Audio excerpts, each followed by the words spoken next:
बिस्मिल्लाहिर्रहमानिर्रहीम। मोहम्मद याकूब वासी टैक्सला पाकिस्तान। मुश्ताक आजिज़ होरां दी किताब फलाई उत्ते साडा चलदा होया मजमून काले कोकले 6वीं किश्त। नज़म सदर विच बाबे होरी एक बारी फिर जोगी बन जांदे ने ते उन्हां दी वंजली चों निकली तान बड़ी दूर तिकर जांदी है। इत्थे घुग्गी दी अलामत समझण नालों बहुती महसूस करन वाली लगदी है। वत कोई निखड़न दुश्मन सज्जन घुग्गियां हाल हवाले दसन, वत याकूब आखियां लबन, वत यूसुफ ना चोला आवे, शाला बिछड़ा टोला आवे। झूठा इस नां दी नज़म पढ़ के अगे चलिए।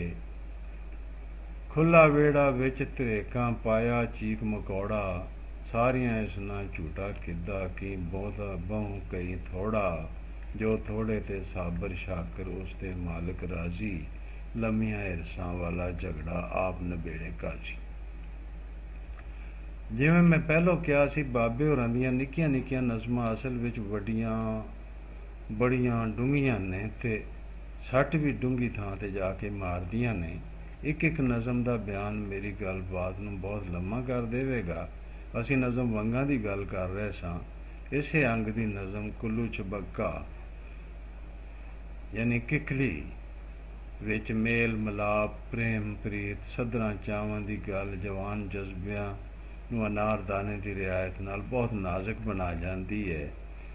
अगले दिहाड़े टुरी घरों घड़ा चा के कोई गल कीती उस पिछे पिछे आके, ना मैंडा कीने आओ जरा भी ना चक्का, कुल्लू छबक्का अनारदाना भक्का। चेंचक दम्मा, पंज गीट ते छुपन छोद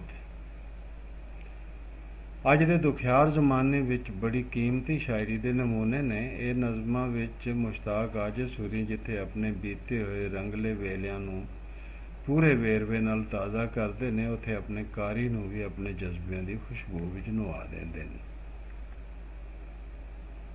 कोखले 6 कलियां दी नज़म पढ़ के मैनूं इंज लगा जिवें फिर 10-12 सालां दा हो गया। मींह वरदा है पिया ते असीं मुंडे खुंडे रल के कोखले खेड रहे हां। ਉਹ ਖੇਡਾਂ ਹੁਣ ਕਿੱਥੋਂ, ਕੱਚਿਆਂ ਕੋਠਿਆਂ ਦੀਆਂ ਕੰਧਾਂ ਨਾ ਰਹੀਆਂ, ਨਾ ਗੂਰੇ ਰੈਲਾਂ ਧੁੱਪੇ ਥੱਪੀਆਂ, ਮੀਂਹ ਵਿੱਚ ਭੇਜਦੀਆਂ ਥਾਪੀਆਂ ਤੇ ਗੂਰੇ। ਜਿਉਣ ਦਾ ਮੂੰਹ ਮੁਹਾਂਦਰਾ ਇੰਨਾ ਬਦਲ ਗਿਆ ਹੈ ਵੀ ਉਹ ਸੰਗ ਸਾਥ ਵੀ ਬਸ ਕਿਧਰੇ ਕਿਧਰੇ ਰਹਿ ਗਏ ਨੇ। ਔਰ ਨਜ਼ਮ ਪੜ੍ਹੀਏ ਤੇ ਵੇਖੀਏ ਬਾਬੇ ਹੋਰੀ ਕੋਕਲਿਆਂ ਦੇ ਘਰ ਨਾਲ ਘਾਰੀ ਨੂੰ ਕਿੱਥੇ ਲੈ ਗਏ ਨੇ। ਹਿੱਕਾ ਖੇਡ ਸੁਖੱਲੀ ਜਾਤੀ, ਕੋਕਲੇ ਖੇਡੇ ਨਾਲ ਹਯਾਤੀ, ਕੋਲਿਆਂ ਨਾਲ ਪਰਾਈਆਂ ਕੱਦਾਂ ਕੱਲ ਵੀ ਕਾਲੀਆਂ ਕਰਨਾ ਰਿਹਾ, ਅੱਜ ਵੀ ਚਿੱਟਿਆਂ ਵਰਕਿਆਂ ਉੱਤੇ ਕਾਲੇ ਕੋਕ ਨੇ ਪਾਣਾ ਪਿਆ। ਬਾਬੇ ਹੋਰੀ ਅੱਗੇ ਟੁਰਨ ਹੀ ਨਹੀਂ ਦਿੰਦੇ। ਮਿੱਠਾ ਮੇਵਾ ਤੇ ਹੱਟੀ ਅਹਿਸਾਸ ਵਾਲੇ ਮਿਕਨਾਤੀਸ ਦੇ ਦੋਵੇਂ ਕੁਤਬ ਸਮਝ ਲਓ, ਇੱਕ ਦੂਜੇ ਦੇ ਉਲਟ ਪਰ ਖਿੱਚ ਵੀ ਇੱਕ ਦੂਜੇ ਲਈ। ਬੰਦਾ ਡੂੰਘੀਆਂ ਸੋਚਾਂ ਵਿੱਚ ਨਾ ਪਵੇ, ਇਹ ਹੋ ਨਹੀਂ ਸਕਦਾ। ਤੇ ਫਿਰ ਅੰਦਰੇ ਨਾ ਚੋਰ ਵੀ ਲੁਕਣ ਦੀ ਥਾਂ ਲੱਭਦਾ ਹੈ ਪਰ ਫੜਿਆ ਜਾਂਦਾ ਹੈ। ਰੱਬ ਸਾਈਂ ਦਾ ਡੰਗਰ ਮਾਲ ਵਾਲਾ ਫਰਮਾਨ ਸੱਚਾ ਹੈ ਨਾ, ਉਹ ਤੇ ਸੱਚਾ ਹੀ ਰਹੇਗਾ।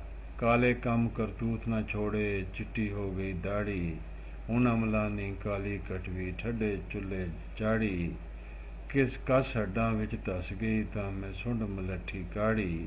ਬਾਂਗਾਂ ਦੇਵੇਂ ਤੂੰ 5 ਵਕਤੀ, ਭੱਜ ਭੱਜ ਬੜੇ ਮਸੀਤੀ, ਇੱਕ ਨਮਾਜ਼ ਕਜ਼ਾ ਨਾ ਕੀਤੀ, ਇੱਕ ਨਾ ਢਿੱਡੋਂ ਨੀਤੀ, ਬਾਹਰੋਂ ਤੂੰ ਚਿਟਕਾਪੜ, ਤੋਂਡੇ ਅੰਦਰ ਬੜੀ ਪਲੀਤੀ।